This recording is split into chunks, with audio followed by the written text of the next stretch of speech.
আসসালামু আলাইকুম সুপ্রিয় দর্শক, বাংলার দিকে ধেয়ে আসছে দুটি ঘূর্ণিঝড় মন্থা এবং শক্তি। ইতিমধ্যেই গভীর নিম্নচাপ শুরু হয়ে গেছে উপকূলীয় জেলাগুলোতে।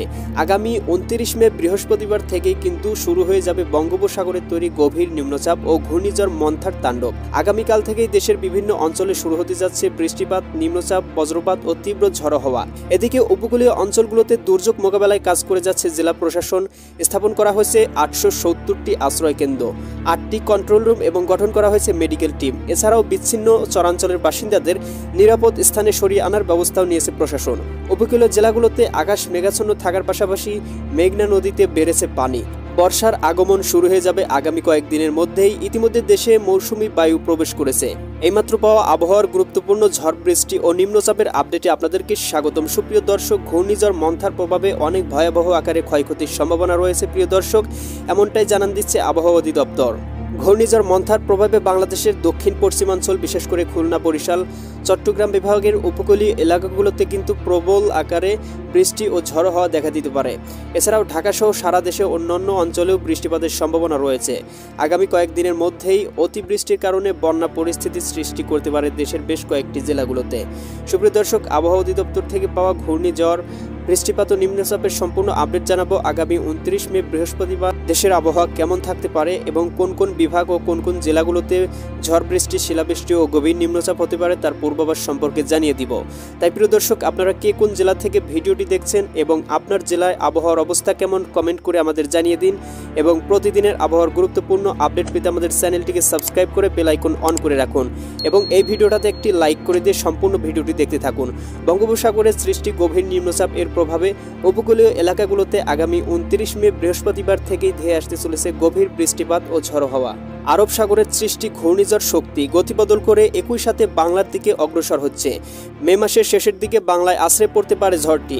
এ সময় ঘূর্ণিঝড়ের গতিবেগ থাকতে পারে ঘন্টায় 60 থেকে 65 কিলোমিটার পার আওয়ার এবং প্রবল বেগে আঘাত আনার সম্ভাবনা রয়েছে ভোলা জেলা, বোরহানুদ্দিন, লালমোহন, চরফ্যাশন, কলাপাড়া, মাঠবাড়িয়া, চিটাগং, ফটিকছড়ি এবং সেনবাগ, মতিরহাট, বরিশাল, শ্যামনগর অঞ্চলগুলোতে। সেই সাথে আরও বেশ কয়েকটি জেলায় ঘন্টায় 30 থেকে 35 কিলোমিটার বেগে ঝড়টি তাণ্ডব চালাতে পারে এবং আগামী 30 তারিখ ঘূর্ণিঝড়টি ভারতের কলকাতায় সর্বস্ব জুড়ে আঘাত আনার সম্ভাবনা রয়েছে। এই সময় বাংলাদেশের বেশ কয়েকটি অঞ্চলে তীব্র ঝড়ো হওয়া ও বৃষ্টিপাত হতে পারে। বিশেষ করে শ্যামনগর, সাতক্ষীরা, খুলনা, পিরোজপুর, মাঠবাড়িয়া, বরিশাল, মাদারীপুর, লোহাগাড়া, যশোর, ফরিদপুর, শৈলকুপা, এখান থেকে পাবনা, নগরপুর, এদিকে ঢাকা, ফরিদগঞ্জ, মতিরহাট, লালমোহন, সেনারবাগ, কুমিল্লা, চিটাগং, টেকনাফ, এদিকে ময়মনসিংহ, চররাজীবপুর, উত্তরাঞ্চলে পঞ্চগড়, ঠাকুরগাঁও অঞ্চলগুলোতে মাঝারি আকারে 11.5 মিলি বৃষ্টিপাতের সম্ভাবনা রয়েছে। সাথে 30 থেকে 35 কিলোমিটার পার আওয়ার ঝড়ো হাওয়া বয়ে যেতে পারে। সুপ্রিয় দর্শক, এ পর্যায়ে আপনাদেরকে জানিয়ে দিতে চাই আগামী 29 মে বৃহস্পতিবার দেশের আবহাওয়া কেমন থাকতে পারে, কোথায় কোথায় ঝড় বৃষ্টি ও নিম্নচাপের পূর্বাভাস রয়েছে। 29 মে বৃহস্পতিবার সকালের দিকে বৃষ্টিপাত লক্ষ্য করা যাচ্ছে মাদারীপুর, বরিশাল, পিরোজপুর, মাঠবাড়িয়া, কলাপাড়া, লালমোহন, মতিরহাট, ফরিদগঞ্জ, সেনাবাগ, খুলনা, সেনাবাগ, কুমিল্লা, ফটিকছড়ি, চিটাগং, চকরিয়া, ভোলা, বোরহানুদ্দিন, এরপরে রায়পুর, গৌরনদী, এরপরে কাউখালী, জিয়ানগর, মির্জাগঞ্জ, বাগেরহাট, টুঙ্গিপাড়া, শ্যামনগর, এখান থেকে গোপীনাথপুর, মাদারীপুর, গৌরনদী, খুলনা, অভয়নগর, নড়াইল অঞ্চলগুলোতে এ সময় সর্বোচ্চ 16 মিলি ভারী বৃষ্টিপাতের সম্ভাবনা রয়েছে এবং সর্বোচ্চ বাতাসের গতিবেগ 18 থেকে 20 কিলোমিটার পার আওয়ার হতে পারে এবং সেই সাথে বঙ্গোপসাগরের নিম্নচাপটি ঘূর্ণিঝড়ের রূপ নিতে পারে। এবং প্রিয় দর্শক, বৃহস্পতিবার দুপুরের দিকে ঢাকা, কাপাসিয়া, নগরপুর, ফরিদপুর, মাদারীপুর, লোহাগাড়া, কুমিল্লা, এদিকে ভারতের আগরতলা, এদিকে লাখাই, ফরিদগঞ্জ, ভোলা, মতিরহাট, সেনবাগ, পিরোজপুর, মাঠবাড়িয়া, কলাপাড়া, দেশের উত্তরাঞ্চলে বগুড়া, মহাদেবপুর, বালুরঘাট, রংপুর, লালমনিরহাট, দেশের পূর্বাঞ্চলে লাখাই, মৌলভীবাজার এবং দক্ষিণাঞ্চলের ফটিকছড়ি, চিটাগং অঞ্চলগুলোতে 9.2 মিলি মাঝারি থেকে অতি ভারী বৃষ্টিপাতের সম্ভাবনা রয়েছে।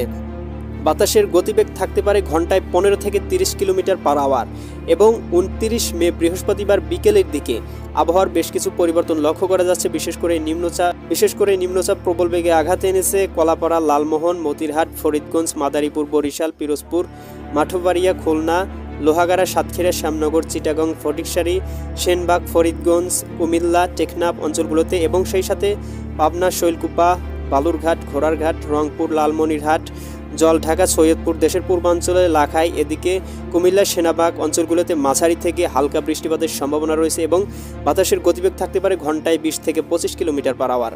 এদিকে ভারতের কলকাতা, খড়গপুর, বর্ধমান, শান্তিপুর, আরামগঞ্জ, চন্দননগর, কলাঘাট, কতোয়া এই অঞ্চলগুলোতেও আকাশটা মেঘলা থাকার সম্ভাবনা রয়েছে। আগামী বৃহস্পতিবার রাতের দিকে রংপুর বিভাগে চররাজীবপুর, ঘোড়ারঘাট, লালমোহন, শেলমারি এইখান থেকে জলঢাকা, সৈয়দপুর, দেবীগঞ্জ অঞ্চলগুলোতেও, এদিকে দিনাজপুর, বিরামপুর, বিবি বালুরঘাট এইখান থেকে পেতনিতলা, বর্ষা, গোমস্তুপুর, এখান থেকে ঘোড়ারহাট উপকূলীয় অঞ্চল, লালমোহন, মতিরহাট, ভোলা, মাদারীপুর, গৌরনদী, বরিশাল, শিবচর অঞ্চলগুলোতে মাঝারি থেকে দমকা হাওয়া বয়ে যেতে পারে এবং বৃষ্টিপাতের সম্ভাবনা থাকতে পারে, এমনটাই জানান দিচ্ছে আবহাওয়া উপগ্রহ থেকে।